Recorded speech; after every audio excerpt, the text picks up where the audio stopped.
Alright, so if you have a 2023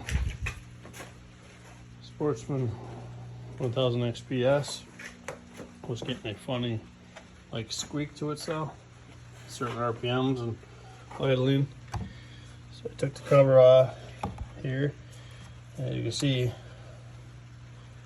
all my exhaust manifold bolts are loose. So there was my squeak. So I hope that eliminates it. If any of you guys get that noise, it's like a real high pitch squeak almost.